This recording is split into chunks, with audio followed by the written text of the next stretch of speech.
Last class में मैंने बताया था कुछ जनरल टर्मिनोलॉजी है जो हम पढ़ेंगे, उसके बाद सर्किट देखेंगे, है ना। ऑनलाइन वाले बच्चों को आवाज आ रही है? इतने कम बच्चे कहाँ? दूसरी मीटिंग में तो नहीं है लोग? दूसरे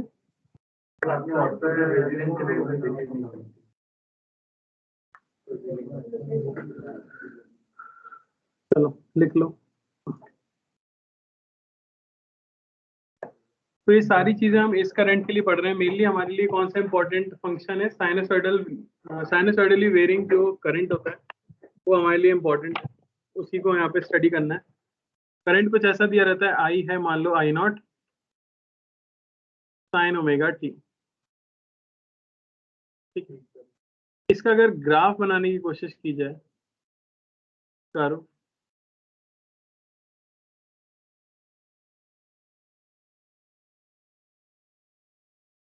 तो कैसा बनेगा? करंट वर्सेस टाइम का अगर मैं कर्व बनाता हूँ, अरे वो नीचे हो गया, क्या हो गया इसको? कुछ किया क्या किसी ने? नहीं होता यार, वो पड़ा हुआ है दो।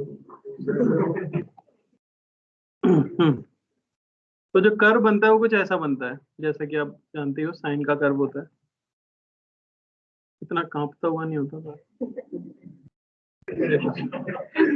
यहाँ आई नॉट होता है, यहाँ पे माइनस आई नॉट हो जाएगा। यहाँ पे मैंने आई नॉट आपको बताया था, क्या बोलते हैं आई नॉट को? पीक करंट,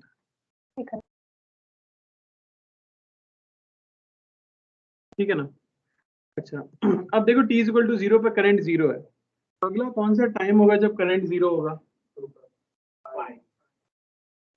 ठीक है, t क्या रखूंगा मैं ताकि करंट 0 आएगा? पाई बाय ओमेगा। अगला पाई बाय ओमेगा पे 0 आएगा, उसके बाद 2 पाई बाय ओमेगा पे, 3 पाई बाय ओमेगा पे। तो बेसिकली एसएचएम में भी होता था, मोशन अपने आप को जब रिपीट करना शुरू करता था तो हम कहते थे ऑसिलेशन हो रहा है। तो एक पर्टिकुलर मोशन कंप्लीट होने को एक ऑसिलेशन बोला जाता था।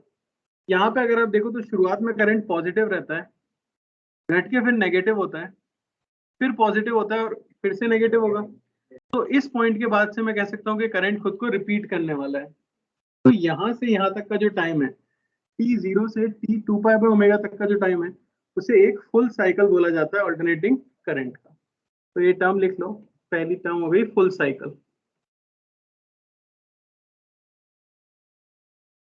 From t is equal to 0 to t is equal to 2 pi by omega, इसे हम एक फुल साइकिल कहते हैं।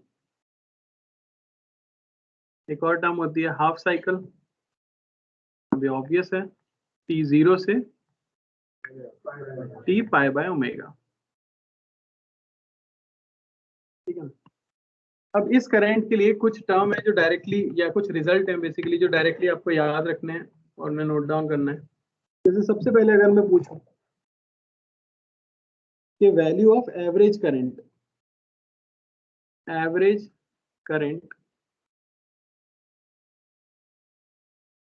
In one full cycle, answer देने से पहले एक बात सुन लो। कोई भी फंक्शन मान लो टी का है और उसकी किसी इंटरवल में आपको एवरेज वैल्यू निकालनी है, तो उसके लिए जो फॉर्मूला यूज करना होता है वो मैं आपको बता देता हूँ। बता दिएगा, यहाँ भी बता देता हूँ क्योंकि बिल्कुल। तो यहाँ जैसे फंक्शन टी का है, अगर तो एवरेज वैल्यू अगर आपको चाहिए फंक्शन ऑफ टाइम की, तो उसके लिए simply integration of F T D T upon integration of D T, जो भी इंटरवल है t1 से लेके t2 तक, ये फॉर्मूला यूज करते हुए चलेंगे हम।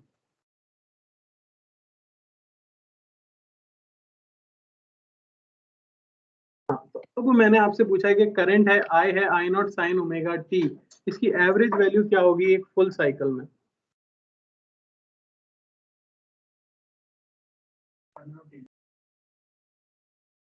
T2 लिख लो बेटा, गलतियां क्यों निकाल रहे हो? इतने दिनों के बाद आज लगातार तीसरी क्लास है जिसमें मैं खड़ा हूँ, मेरा शरीर पहचान नहीं पा रहा क्या हो रहा है। 2 साल के बाद, समझ रहे हो?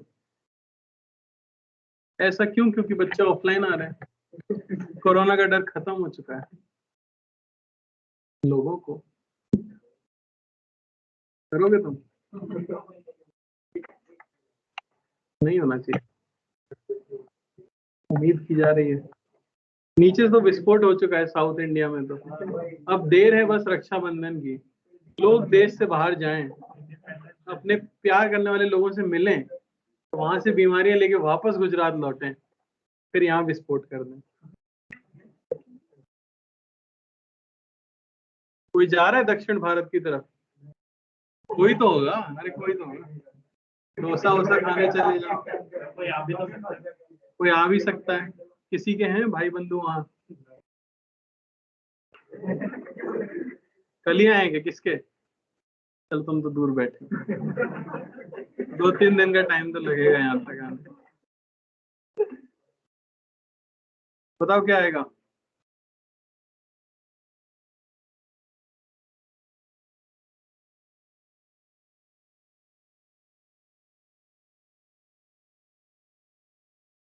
FR03 में इसका आंसर देखते ही दे दिया गया था।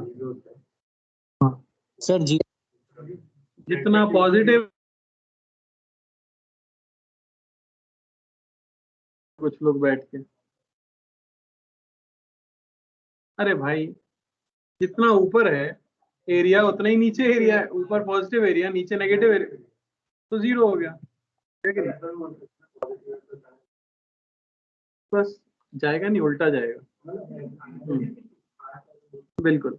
अब मैं पूछ लूं average value, average current in half cycle क्या होगा? अब ज्यादा हो गया।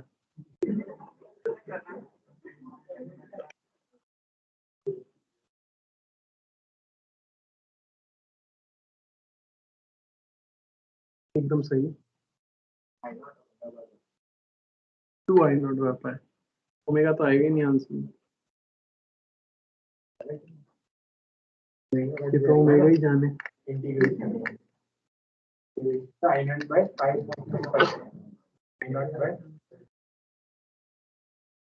अरे अपना अपना करो, आप जबरदस्ती बिठाने लग गए आंसर कुछ भी करके।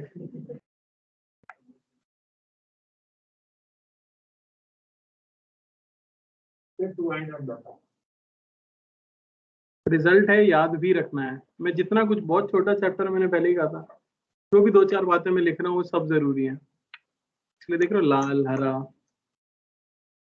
रंग बिरंगा rainbow. Sir I0 by pi. 2I0/π है भाई।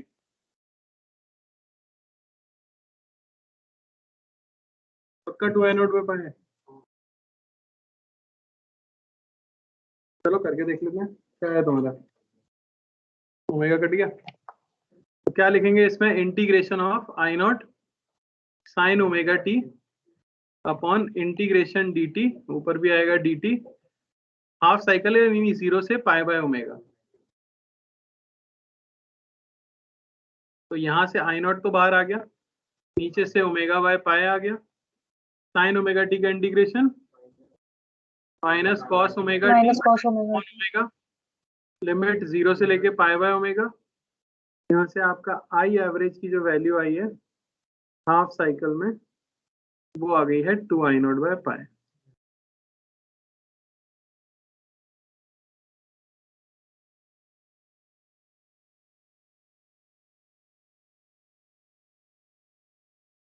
कोई दिक्कत नहीं है? आगे लिख लो mean square current. Mean square current, या सिंबल हो जाएगा IMS। तो मीन स्क्वायर करंट का मतलब है करंट का स्क्वायर करके मीन निकालना, यानी एवरेज। तो किस तरह से लिख सकते हैं? बेसिकली IMS ये हो जाएगा integration of I² dt upon integration of dt, ये होता है मीन स्क्वायर करंट T1 से T2 तक। ये हो गया फॉर्मूला। आपको बताना है अगर I है I0 साइन ओमेगा टी, तो फुल साइकिल के अंदर मीन स्क्वायर करंट की वैल्यू क्या आएगी?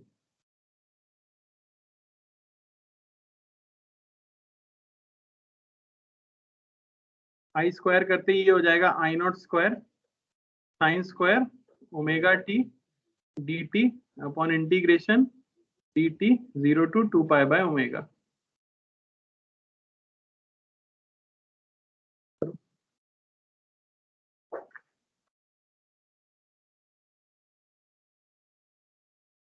अभी ये मैं तुमसे इसलिए करवा रहा हूँ क्योंकि फंक्शन हो सकता है कोई कुछ और भी दे दे, ये तो स्टैंडर्ड रिजल्ट है जो याद रखना है।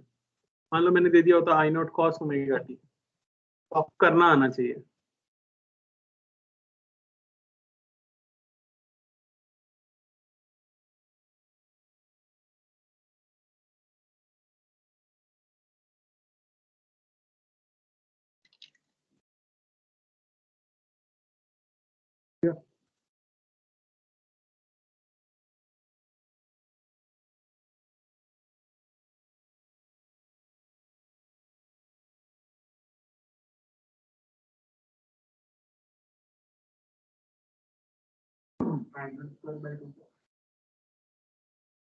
थोड़ी सी गड़बड़,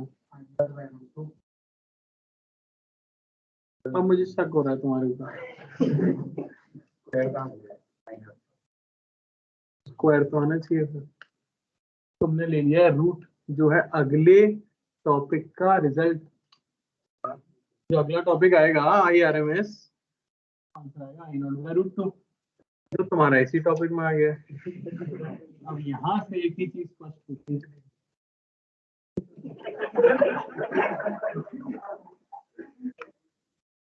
चलो बताओ क्या आएगा इसका। तुमने क्या बोला, आई नॉट स्क्वायर में पाई नहीं आएगा, बस बाकी सही है। काट दो, कटेगा कहीं ना कहीं से कटेगा।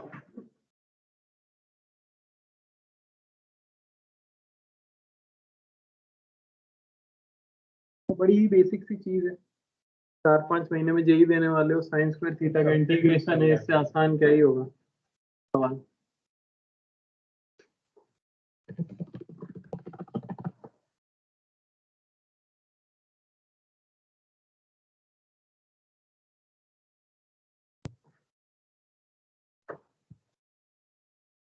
अभिषेक प्रसाद कितना खुश लग रहा है। अभिषेक, अभिषेक, अरे अभिषेक भाई आवाज आ रही है?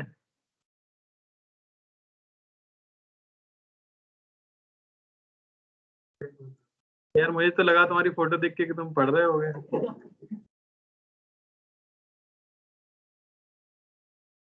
जेन्युइन खुशी होती है ना।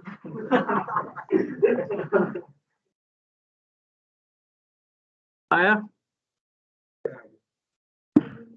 तो जिनका नहीं आया वो लोग छाप लो, शुरू करो। क्या लिखेंगे इसे? ये हो जाएगा I naught square omega by 2 pi, integration बचेगा साइन स्क्वायर ओमेगा टी, उसे लिख सकते हैं 1 minus cos 2 omega T by 2, 0 से 2 पाई बाय ओमेगा। इंटीग्रेशन करोगे ये हो गया I naught square omega by 2 pi, integration आ जाएगा T by 2 minus sine 2 omega T upon 4, ये हो गया 0 से 2 पाई बाय ओमेगा।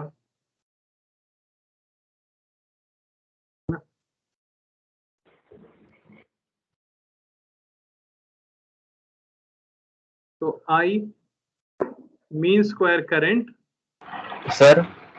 ये, हाँ भाई सर तो कॉस का इंटीग्रेशन करने से तो प्लस माइनस और करेंगे तो वो ऐड नहीं हो जाएगा, माइनस माइनस करके प्लस नहीं हो जाएगा तो कॉस के में माइनस आता ही नहीं है भाई, कॉस के इंटीग्रेशन में माइनस नहीं आता। हाँ सर, हाँ सर, पता था उसको पहले से, वैसे ही चेक कर रहा था, मुझे पता ही। आई नॉट स्क्वायर बाई 2, ठीक है। हाफ साइकिल के लिए कितना आएगा?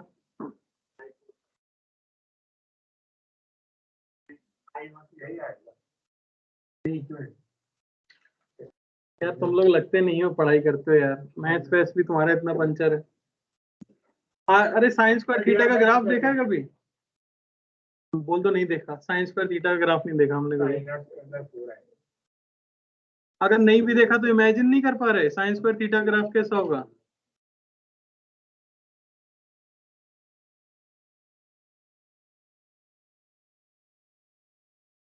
हाँ 1 का स्क्वायर तो 2 हो जाता है ना, वही रहने वाला है यार, क्यों बढ़ेगा। आई नॉट स्क्वायर तक चला जाएगा ये बात अलग है, पर वो तो सेम ही रहने वाला है इंटरवल। तो ग्राफ कैसा हो जाएगा। अरे नीचे वाले को ऊपर ले जाओ ना, पॉजिटिव ही तो करना है तुम्हें। तो फुल साइकिल में कितने लूप आए, हाफ साइकिल में कितने लूप आएंगे, टाइम कैसा हो जाएगा, तो आंसर क्या आएगा। टोटल टाइम 2 लूप, आधा टाइम आधे लूप, तो कुछ बदला क्या, एवरेज वैल्यू तो सेम ही आएगी ना।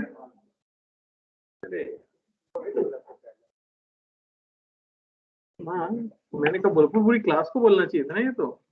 ये फुल साइकिल के लिए as well as half cycle के लिए, अगर आपको विश्वास नहीं है तो लिमिट चेंज करके 0 से पाई बाय ओमेगा कर लो इसी के अंदर, बस लिमिट ही तो चेंज करनी है, फिर देखो क्या आता है।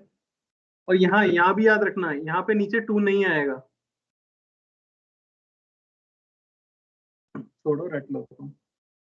लोग दुखी हुए जा रहे हैं, अरे मैं कह रहा हूँ कि नीचे भी तो 0 से पाई बाय ओमेगा ही करेंगे ना, कोई दिक्कत, याद रखना होता है हमें। आगे लिख लो जिसका आंसर आपको पता है पहले से, भाई की वजह से, जो कि है रूट मीन स्क्वायर करंट, ये इंपॉर्टेंट होता है काफी।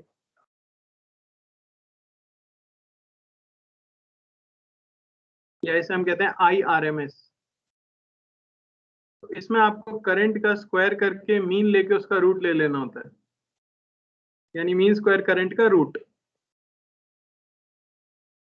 तो फॉर्मूला क्या बनेगा इसका, IRMS हो जाएगा under root of integration of I square dt by integration dt, ये आपका फॉर्मूला बन जाएगा। और अगर हमें दिया हुआ है कि I है I not sine omega T, तो इसके लिए IRMS की वैल्यू क्या आ जाएगी फुल साइकिल में या हाफ साइकिल में, दोनों में सेम ही तो आएगी क्योंकि मीन स्क्वायर सेम है, तो कितनी आ जाएगी, उसका अंडर रूट ले लो बस, I नॉट बाय √2।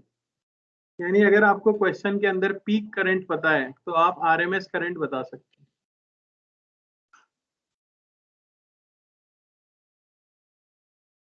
कोई दिक्कत। No sir.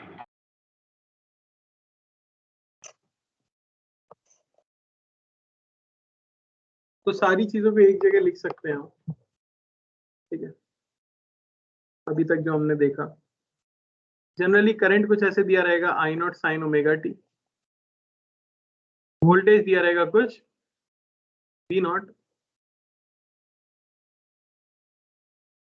Not sine omega T, ठीक है। तो ये जो I नॉट है ये कहलाता है पीक करंट, ये जो V नॉट है ये कहलाता है peak voltage. I mean square current की वैल्यू एक फुल साइकिल के अंदर कितनी आती है, I not square by 2। Similarly V mean square की वैल्यू क्या आ जाएगी, सेम लॉजिक से, है कि नहीं। सिमिलरली I एवरेज ये आता है इक्वल टू 0 अगर फुल साइकिल की बात करें, और यही इक्वल आ जाता है किसके, 2 I नॉट बाय पाई, भूल भी गए, हाफ साइकिल के लिए, ठीक है ना। साथ ही साथ IRMS ये हो जाता है I नॉट बाय √2, और VRMS ये हो जाता है V नॉट बाय √2। सारी चीजें यही लिखी हुई हैं, इन्हीं को हमें यूज करना,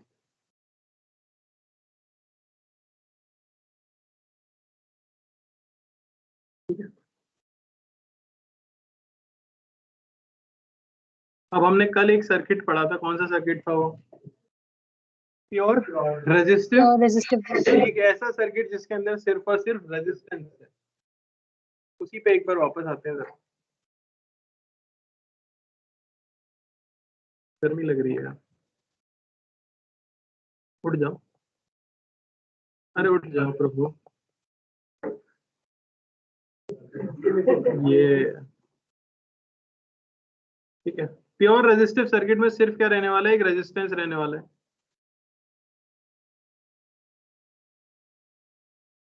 क्या क्या मिल गया था हमें उसके अंदर, सब जो भी पूछा गया था सब निकाल लिया था। एक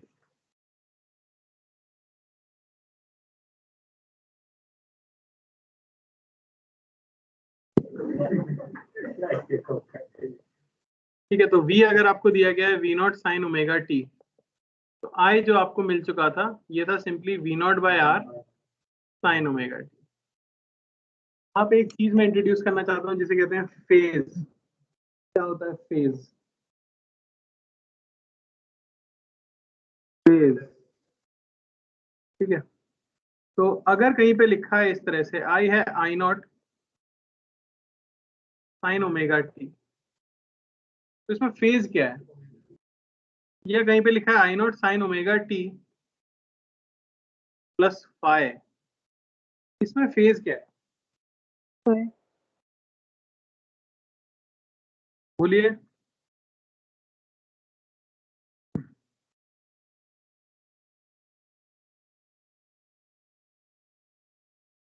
बिल्कुल सही।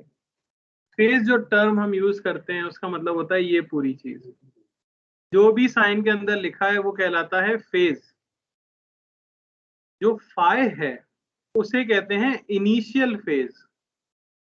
इनिशियल फेज, या इसे कहते हैं फेज कांस्टेंट।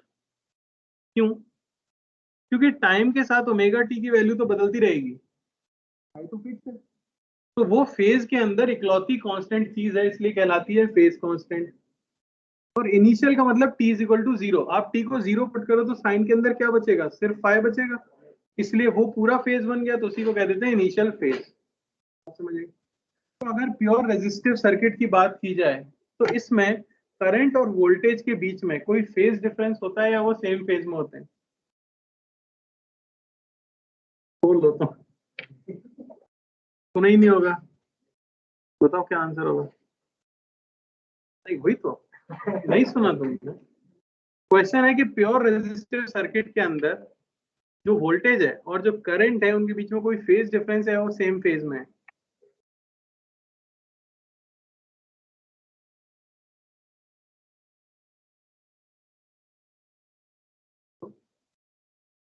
अरे बोलो, नहीं बोलोगे? नहीं पता क्या होता है फेज? बी वाला पढ़ना, लाइन क्या लिखा है? ओमेगा टी फेज है। आई में ऊपर जो आई लिखा है ओमेगा टी फेज है, अलग है सेम है?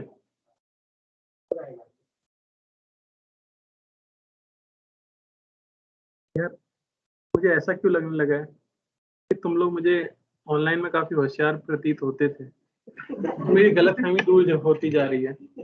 ये जो बादल में लिखा है ये ज्ञान की चीज है, इसका यहाँ से कुछ लेना देना नहीं था, ये बस बताने के लिए था कि जीवन में अगर आप भूल चुके हो फेज क्या होता है तो यहाँ से पढ़ लो। प्योर रेजिस्टिव सर्किट में वोल्टेज है V naught sine omega T, current है I naught sine omega T. Sine के अंदर दोनों जगह सेम चीज लिखी है या नहीं, सिर्फ ये मेरा सवाल है।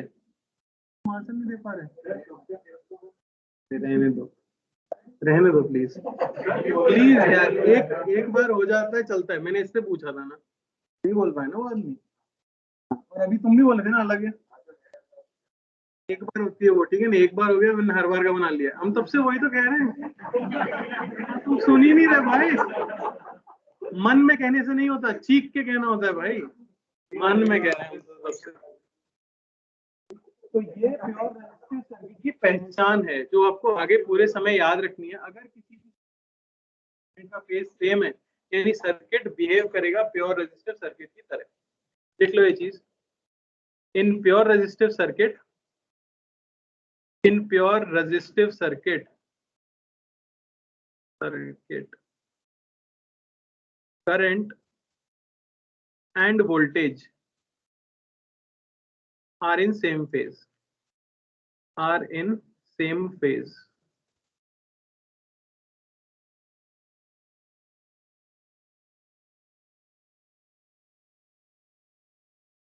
अब एक और शब्द आपने सुना था फेजर डायग्राम, वो आपको एसएचएम को सिंप्लीफाई करने के काम आता था। यहाँ बस ये याद रखो, करंट कैसी क्वांटिटी है? वेक्टर। Yes sir. कैसी क्वांटिटी? सोचना पड़ रहा है लोगों को, बाप रे बाप, शहर है तुम्हारे पास। अरे यार, करंट भी स्केलर है, वोल्टेज भी स्केलर है, सबको पता है ना। ये तो वोल्टेज 4 वोल्ट की बैटरी लेके आए, डायरेक्शन भी बताता है क्या दुकान वाला? ये ड्यूरासेल है, ईस्ट में ड्यूरासेल है, यहाँ एवरेडी हो जाएगा। स्केलर क्वांटिटी है, ठीक है ना। वोल्टेज और करंट दोनों स्केलर क्वांटिटी है, लेकिन इस चैप्टर को अच्छे से समझने के लिए हमने एक मेथड बनाया जिससे आप स्केलर क्वांटिटीज को एरोस की हेल्प से रिप्रेजेंट करते हो। बात समझ आई? तो मैं करंट के लिए भी एक एरो बनाऊंगा और वोल्टेज के लिए भी एक एरो बनाऊंगा। अब बताओ, एक एरो अगर इस तरह से है और दूसरा एरो इस तरह से है, तो उनके बीच में कुछ एंगल होता है जब टेल टू टेल कनेक्शन हो। यहाँ पे करंट और वोल्टेज के बीच में फेज डिफरेंस नहीं है, तो इनके बीच का फेज एंगल क्या होना चाहिए? तो दोनों किस तरह से ड्रॉ किए जाएंगे? बिल्कुल, लिख लो यहाँ पे, जो फेजर डायग्राम है इनका, फेजर डायग्राम है इनका, ठीक है ना, उसमें करंट और वोल्टेज सेम फेज के अंदर होते हैं। फेजर डायग्राम इस चैप्टर में बहुत इंपॉर्टेंट है। जैसे सर्किट चेंज होगा, फेजर डायग्राम बदलेगा। हो गया? तब तक मैं क्वेश्चन लिख देता हूँ।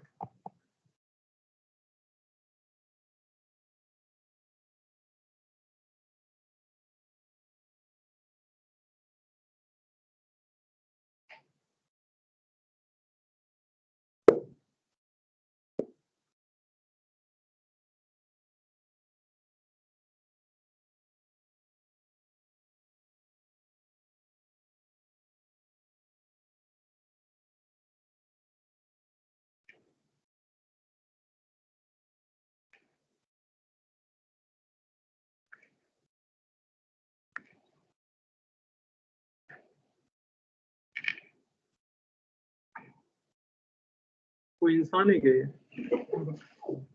इंसान ने करी है इसकी आवाज? कौन था?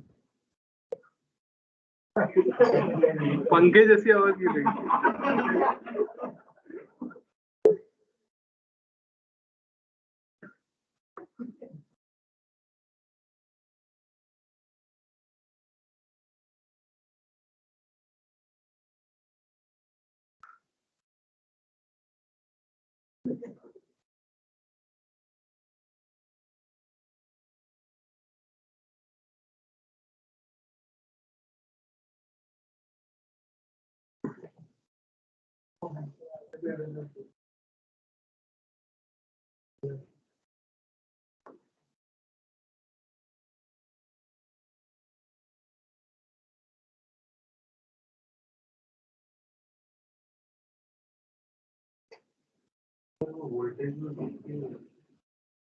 क्या लिखे? वोल्टेज में V नहीं लिखे तो क्या लिखे? किसके बाद में आएगा? किसके? क्यों? किताबों में ऐसे ही लिखा होता है, मैं वैसे ही लिख दिया, तुम बाद में लिख लो भाई। जनरली यहाँ एम्पलीट्यूड लिखते हैं अपन। एसएचएम भी आपने पढ़ा होगा, तो y is equal to 10 centimetre, फिर लिखा होगा sine omega t plus five, तो वो एम्पलीट्यूड की यूनिट उसके साथ लिखनी पड़ेगी ना।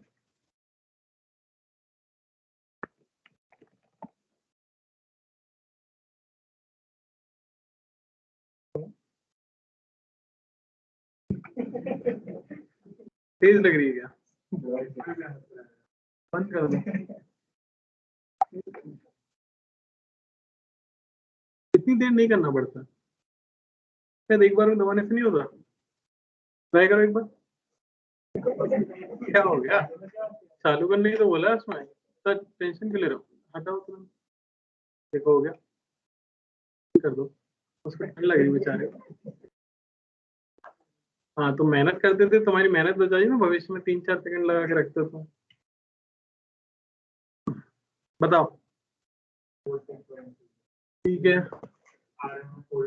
सही है, सही है,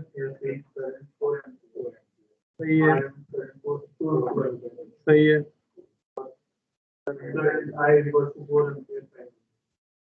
सही है। कोई डाउट किसी को? एकदम सिंपल चीज।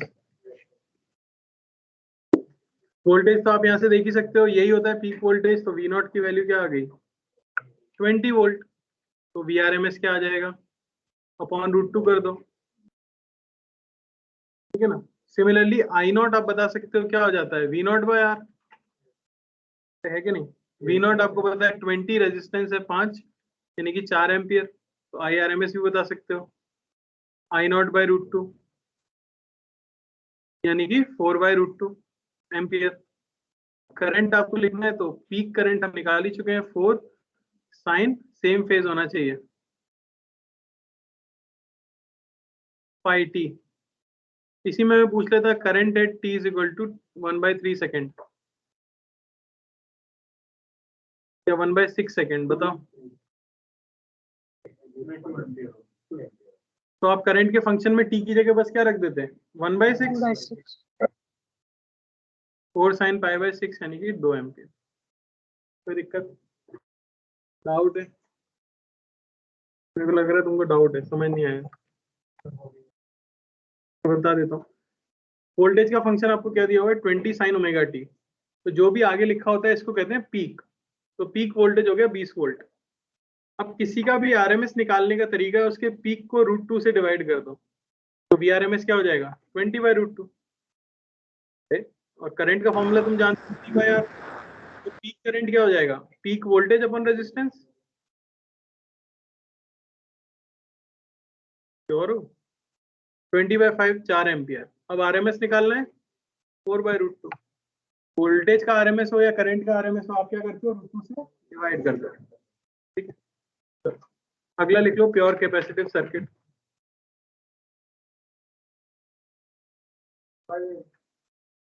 प्योर कैपेसिटिव सर्किट यानी एक ऐसा सर्किट जिसमें सिर्फ और सिर्फ कैपेसिटर है।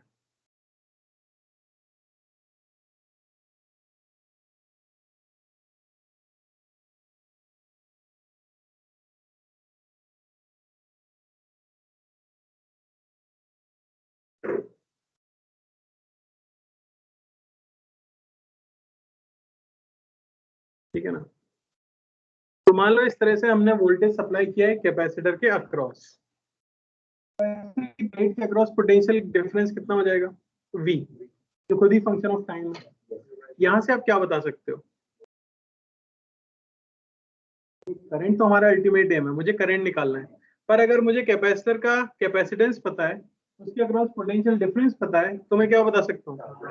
चार्ज। आप सिंपली लिख सकते हो Q, ये होना चाहिए CV, यानी कि ये मिल गया CV0 साइन ओमेगा टी। मुझे चार्ज मिल गया as a function of time, मुझे चाहिए करंट। डिफरेंशिएट करना पड़ेगा क्योंकि ये एक फंक्शन है। I आपको मिल जाएगा dQ/dt, यानी d/dt of CV0 sine omega T. Differentiation आता होगा सबको, क्या मिलेगा? CV0 omega cos omega T. कोई दिक्कत? इससे अब थोड़ा अलग तरीके से लिखा जाता है, इसे लिखते हैं V0 अपॉन 1/ω/c। सेम चीज है, बता रहे हैं क्यों। Sine of omega T plus π/2। कोई कष्ट? ऐसा क्यों किया? क्योंकि जीवन में सबसे आसान क्या पढ़ा है आपने? कैपेसिटर, इंडक्टर या रेजिस्टर? रेजिस्टेंस। रेजिस्टेंस में करंट क्या होता है? V/R। यहाँ देखो V बाय कुछ लिखा हुआ है जो रेजिस्टेंस की जगह पे आ रहा है, एक्सप्रेशन में दिख रहा है कि नहीं? I होता है V/R। तो यहाँ कुछ टर्म आ रही है जो रेजिस्टेंस की जगह आ रही है, तो इसी टर्म को उन्होंने नाम दिया कैपेसिटिव रिएक्टेंस। कैपेसिटिव रिएक्टेंस, इसकी यूनिट जो आई वो ओम ही आई। खुशी की बात ये है, इसकी यूनिट भी क्या है? ओम ही है। तो आप अपने मन में ये मान के चलो कि इस चैप्टर में कैपेसिटर भी एक तरह का रजिस्टर ही होता है, और उसकी रेजिस्टेंस जो हम निकालते हैं उसको बोलते हैं कैपेसिटिव रिएक्टेंस है। उसका फॉर्मूला क्या होता है? 1/ω ओमेगा सी। बात समझ आएगी नहीं? तो जो formula is equal to I R, उसमें आर की जगह बस क्या आ जाएगा, ये चीज आ जाएगी। ठीक है, इसको बोला गया एक्स सी। ठीक है, वैल्यू होती है 1/ओमेगा सी और कहते हैं कैपेसिटिव रिएक्टेंस।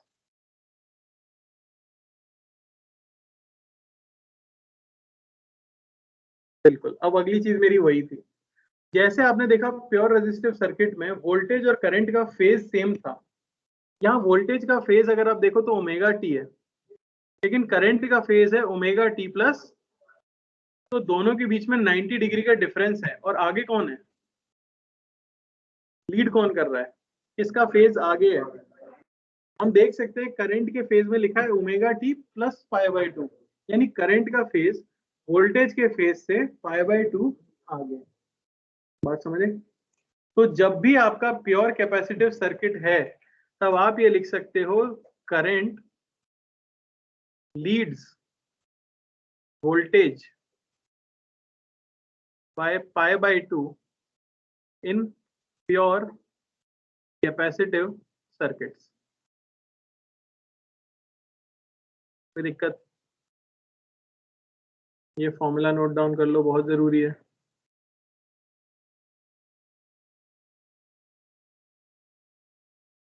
तो कभी भी प्योर कैपेसिटिव सर्किट हो तो जो भी वोल्टेज का फेज है उससे 90 डिग्री आगे रखना है आपको करंट का फेज। इसका फेजर डायग्राम अगर मैं बनाऊंगा तो कैसा बनेगा? देखो, अगर फेजर डायग्राम बनाते में किसी ने करंट यहाँ ड्रॉ कर दिया तो वोल्टेज कहाँ ड्रॉ होगा? इसके साथ 90 डिग्री पे, ऊपर भी हो सकता है नीचे भी हो सकता है, कहाँ होगा? तो याद रखना एंटी क्लॉकवाइज डायरेक्शन में हम आगे मानते हैं, फेज आगे होना यानी एंटी क्लॉकवाइज में आगे होना।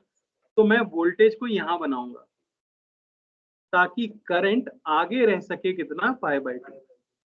किसी ने वोल्टेज यहाँ बना दिया तो करंट बना दूंगा क्योंकि करंट आगे होना चाहिए। इंपॉर्टेंट है, एक तो कैपेसिटिव रिएक्टेंस टर्म इंपॉर्टेंट है, रेजिस्टेंस जैसा काम करती है, और करंट आगे रहता है वोल्टेज से π/2।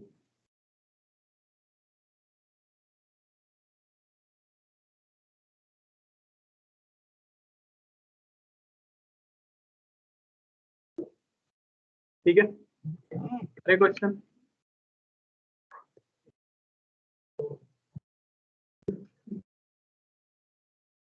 कॉपी करना है क्या?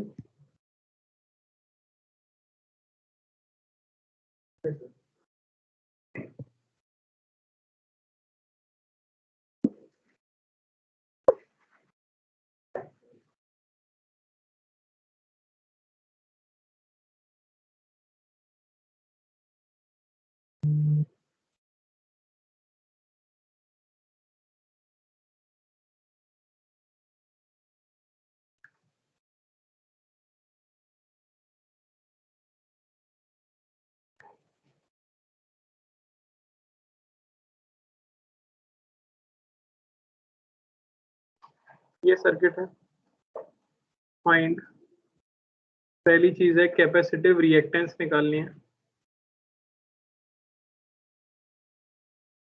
दूसरी चीज आपको बताना है current as a function of time.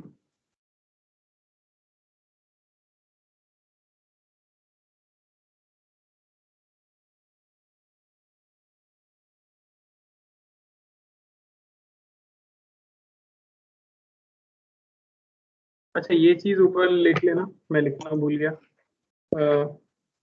अगर आपको IRMS निकालना है तो क्या फॉर्मूला यूज करोगे? VRMS, क्या बोले जा रहे हो यार, IV/R होता है ना। ये भी बार बार लिखाऊंगा क्या? I0 क्या लिखोगे?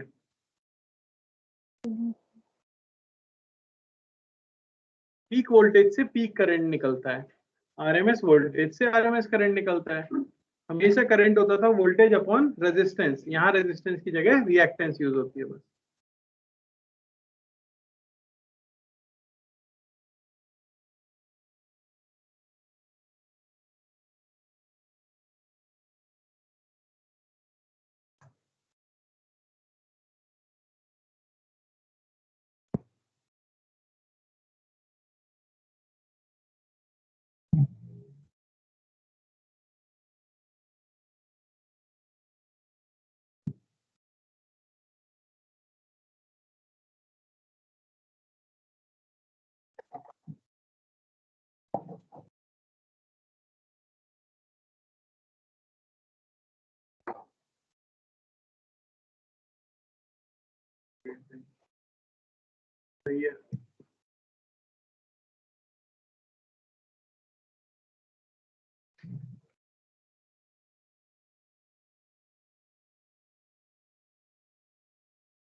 तुम्हारा नाम क्या है? तो वो 2 नहीं है, 2 माइक्रोफैरेड है।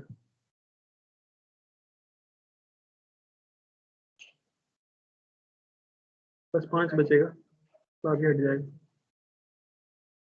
5 ओम। रूट 2 आएगा हमेशा। और करंट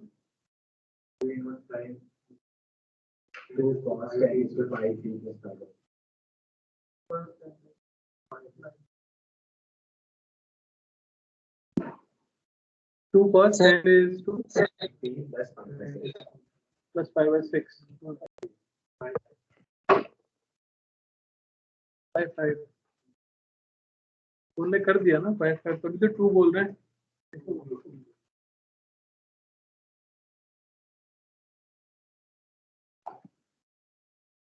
कोई है जिसका नहीं हो पा रहा है या समझ नहीं आ रहा क्या करना है? मिस्टर हेमांग, हाँ नहीं आ रहा? उठो वहां से और यहाँ आके बैठ जाओ आगे।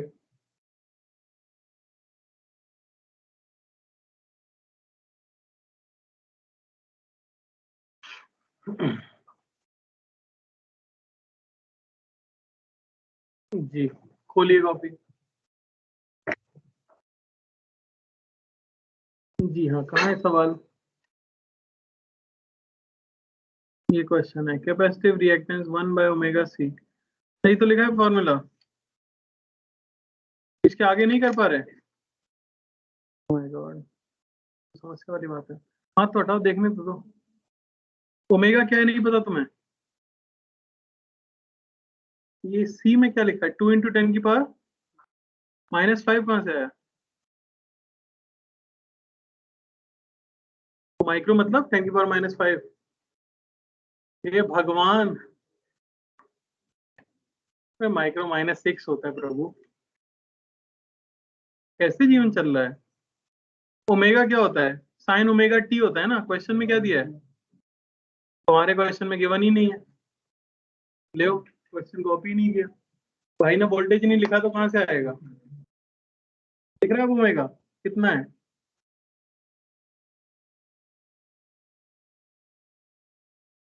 बोल रहा आ गए तुम पे यार।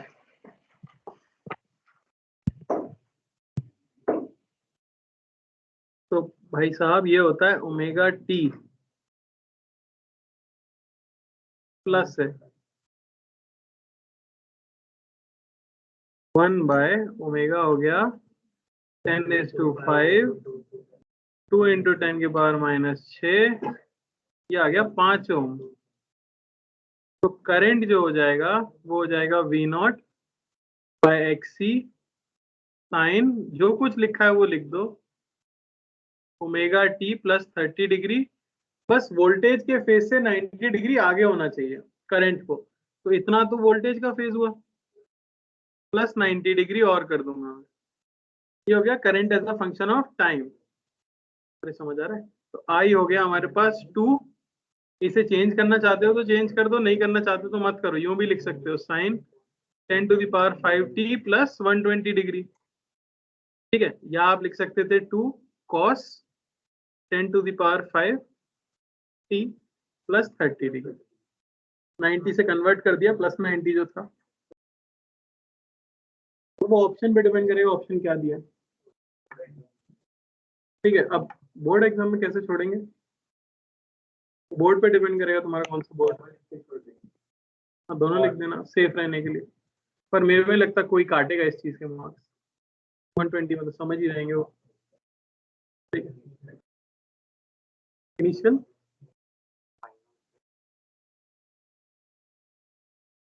तो समझ नहीं पा रहा हूँ। आई नॉट की नहीं आई नॉट तो यहाँ पे आ गया ना, ये जो चीज आगे लिखी होती है यही तो आई नॉट होता है, तो वो तो 2 है अपॉन √2 IRMS के लिए, तो √2 आ गया। नहीं समझ आया? करंट के लिए ये याद कर लो फॉर्मूला, आई नॉट होता है V naught by XC, IRMS होता है VRMS बाय XC, और जो टर्म आगे लिखी होती है ना साइन के, वही पीक वैल्यू होती है। चलो भाई क्लियर है क्या? आगे लिख लो प्योर इंडक्टिव सर्किट, तीसरी बार।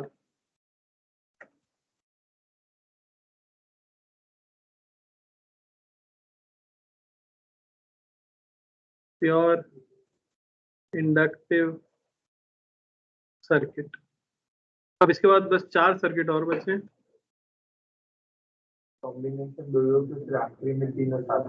क्या बात, यही तो करना है बस, और चैप्टर खत्म। एक ट्रांसफार्मर पढ़ना है उसके बाद।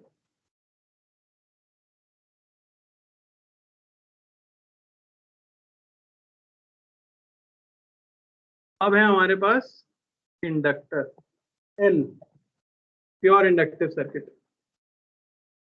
मान लो इसके अंदर करंट दिया हुआ है तुमको I, और इसकी वैल्यू है I not sine omega T. मैं जानना चाहता हूं कि क्या वोल्टेज सप्लाई किया गया होगा ताकि ये करंट आया है, ठीक है ना? तो जो भी वोल्टेज होगा क्या वही होगा वोल्टेज अक्रॉस इंडक्टर? जो भी बैटरी इस समय वोल्टेज देगी वही तो होगा वोल्टेज अक्रॉस इंडक्टर। और इंडक्टर में खुद का जो वोल्टेज इंड्यूस होगा वो कितना होगा?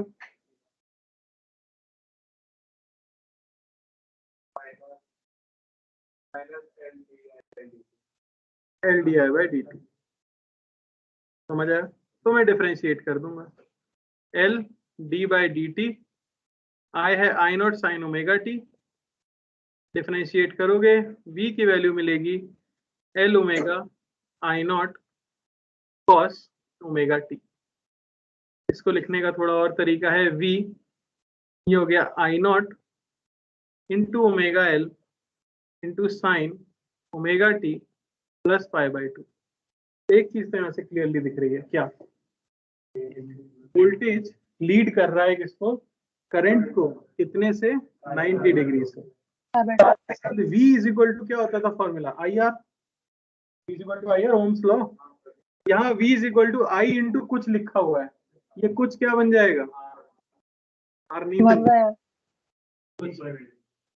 नहीं तो बनेगा, नाम होगा उसका इंडक्टिव रिएक्टेंस। इंडक्टिव रिएक्टेंस जिसे कह देंगे XL, छोटा सा L नीचे बना के। तो इंडक्टिव रिएक्टेंस हो जाता है ओमेगा L। ये फॉर्मूला याद रखना है आपको, है ना? फिर ये आप जानते ही हो कि V नॉट ये हो जाएगा I नॉट इंटू XL, और VRMS ये हो जाएगा IRMS into XL।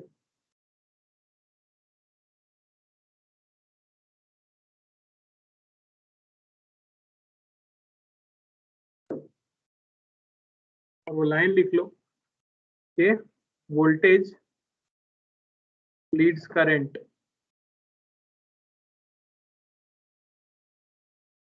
by π/2 in pure inductive circuit। Phasor अगर यहाँ करंट बना दिया तो वोल्टेज कहाँ बनाओ? perpendicular upwards।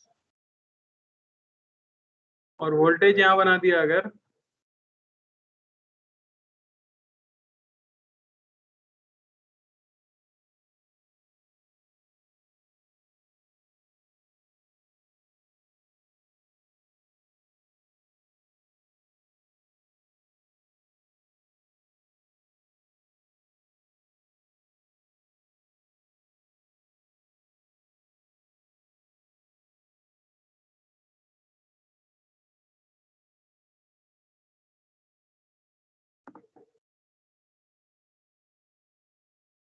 में तो ये प्रूव करने का तरीका है मैंने करंट अज्यूम किया था और उसके करस्पॉन्डिंग वोल्टेज निकाल दिया था।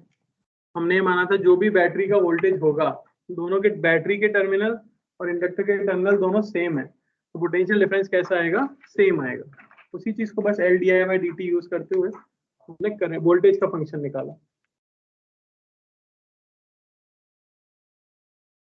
है। होता भी है एक्सपेरिमेंटली भी, पर आपको रिलेशन लानी थी। तो जरूरी नहीं है क्वेश्चन में हमेशा करंट दिया जाए। अब जैसे मैं क्वेश्चन दूंगा, मैं वोल्टेज दे दूंगा, तो मैं उसी हिसाब से करना है।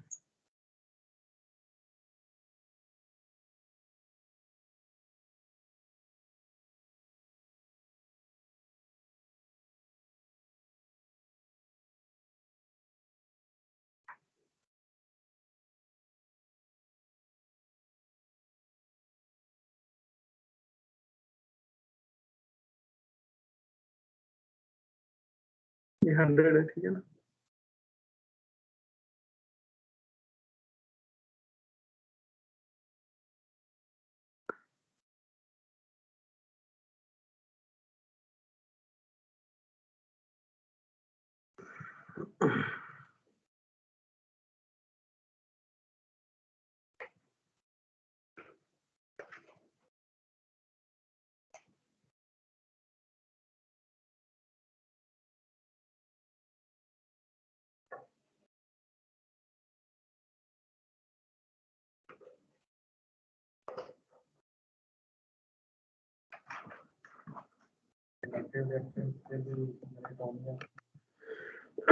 इंडक्टर रिएक्टेंस के लिए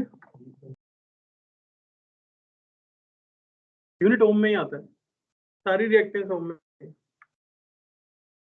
वहाँ लिख लेना अगर लिखना भूल गए हैं तो, वो भी ओम में ही आएगा।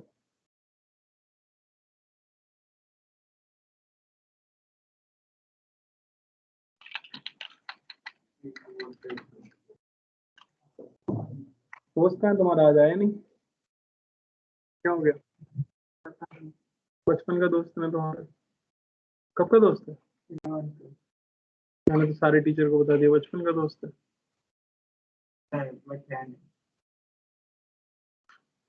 तो उसकी तो क्लास मिस हो गई अब। होगा ना, क्या नाम था? आदित्य शिंदे।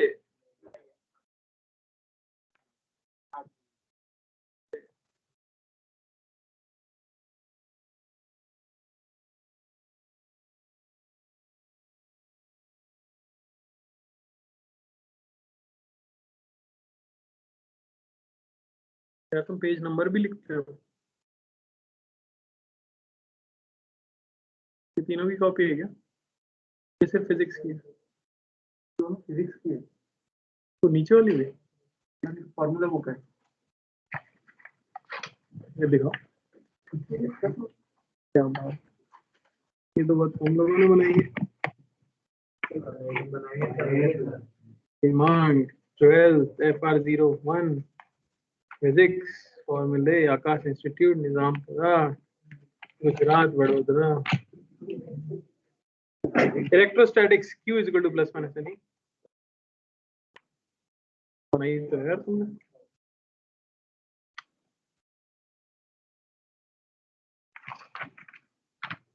सारी जरूरी चीजें भी लिखी हैं यार, इसको भी पढ़ लो तो सेट हो जाए काम।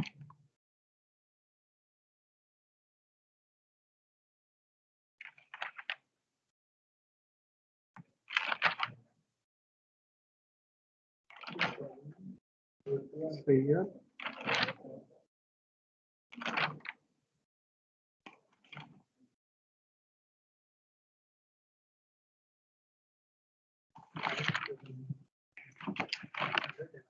इसमें हर जरूरी फॉर्मूला लिखा है यार, मैं तो विश्वास नहीं कर पा रहा तुमने किया है। तुमने लिखा है नोट्स पे तो नहीं, राइटिंग से पहचान गया तुमने लिखा है, वो तो पता है, पर फिर भी तुमने लिखा है, अच्छी बात। पढ़ते क्यों नहीं हो? मन नहीं लगता कि समझ नहीं आता?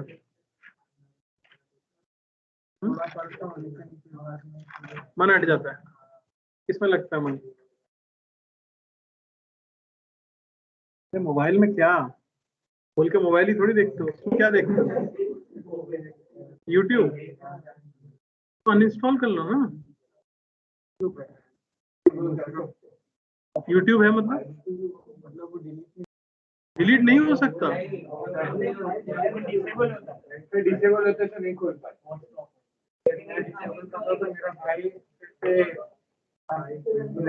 गेम के वीडियो देखते हो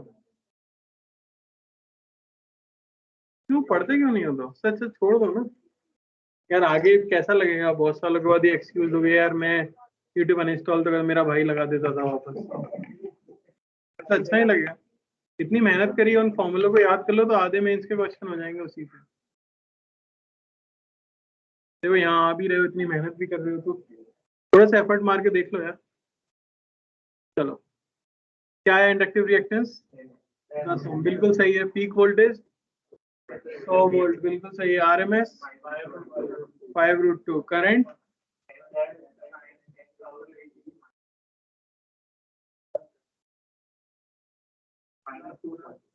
सही। आपको ये भी हमेशा प्लस नहीं चिपका देना है, ये भी ध्यान रखना है कि कौन लीड करता है। कौन लीड करता है?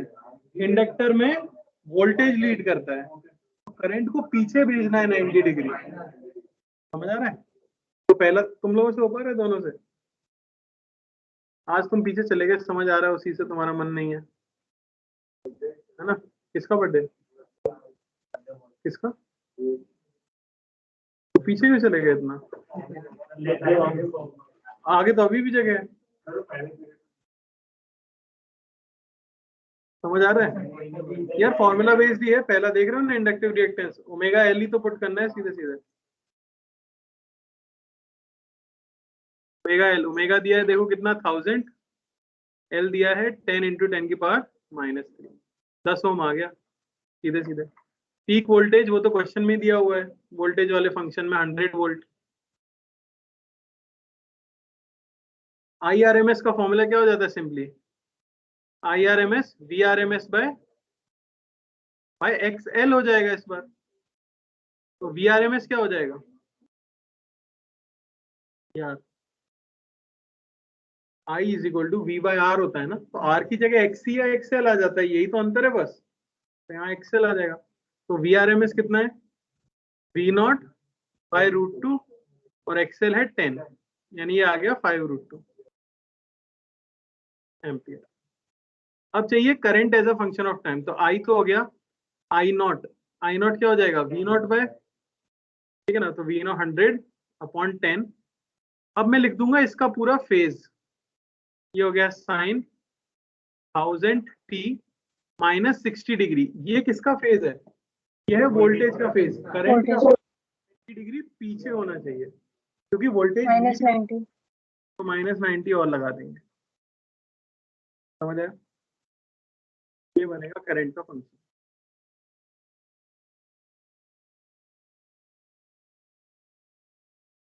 अब यहाँ पे कुछ बच्चे गलती जो करते हैं, वो सिर्फ हमेशा ओमेगा टी प्लस π/2 माइनस π/2 कर देते हैं। तो कभी भी जो क्वेश्चन में दिया गया पूरा फेज है, उससे 90 बढ़ाना या घटाना होता है। सिर्फ ओमेगा टी से प्लस 90 नहीं करना होता। जो भी वोल्टेज पूरा जो फेज दिया है, वो पूरा फेज यूज होगा। ठीक है? तो FR03 में यहीं तक हुआ है आज, तो यहीं तक करेंगे अपन। अब अपने कॉम्बिनेशन स्टार्ट होंगे।